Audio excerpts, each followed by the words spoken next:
Now speaking on the meeting, we have Dr. Samuel Eshenaike, who is an economist, and he is joining us live from Delta State. Thank you so much for being part of the news at this time.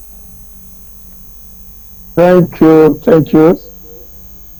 All right, so President Tinubu held a National State Council meeting today, and there are lots of expectations Nigerians have, especially for the economy. What do you think about the meeting to start with?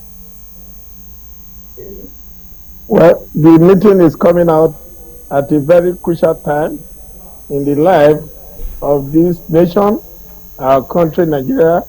The organization of civil rights, they just organized a 10-day hunger strike, which was very effective in some part of the country.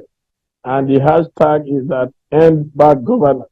So I think this meeting, being the first in the life of this government, should take a critical look at the state of the economy of the country today, because it's a notorious fact that the people are hungry, that the masses are suffering. So it takes the responsibility of the government to cater for the welfare of the people and to protect their life. So this meeting must come out with policy direction that will show Nigerians that this government is ready to fulfill that constitutional provision that they should take care of the welfare of the people. Thank you. All right, so there are lots of personalities in the meeting, including past presidents of the nation. Do you think they would be able to convey the problems of the country adequately to the president? Of course, I believe that the personalities attending the meeting, especially General Abubakar Salami, who is attending the meeting virtually, General Gowon, who is also attending the meeting virtually, uh, President Jonathan is there. I'm sure these people have the political will to tell the president the truth about the state of the nation, and for the president to also begin to review his policies so that this country can move forward. I have confidence that this meeting will come out with policies that will redirect the economy of this country. All right, Thank so you. finally, what advice would you give to the government regarding rejigging the economy?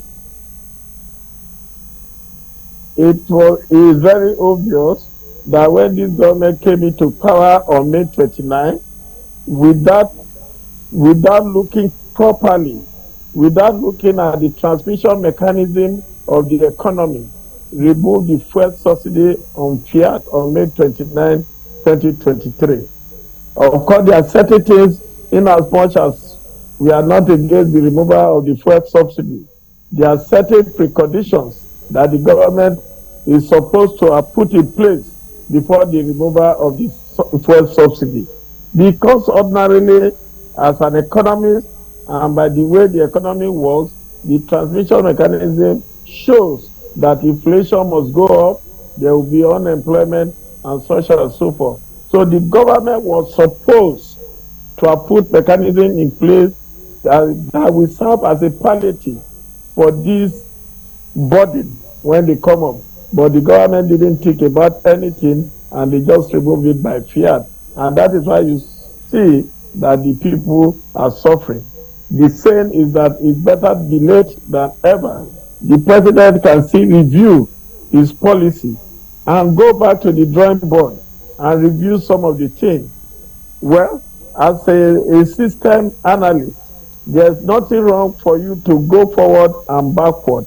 It is a kind of input output.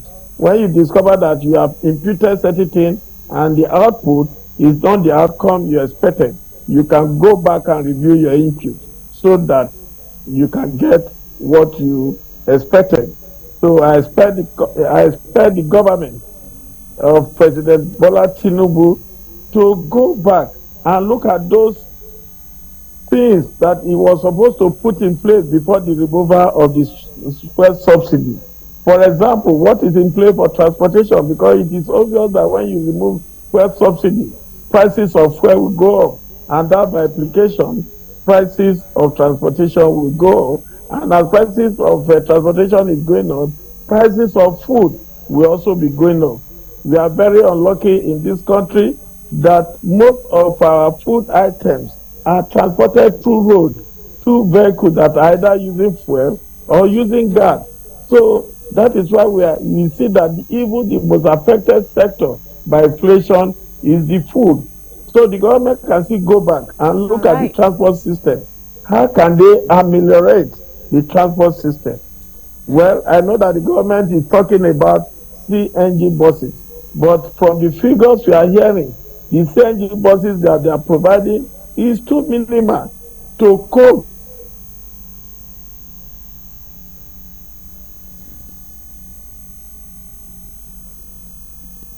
with over 200 million.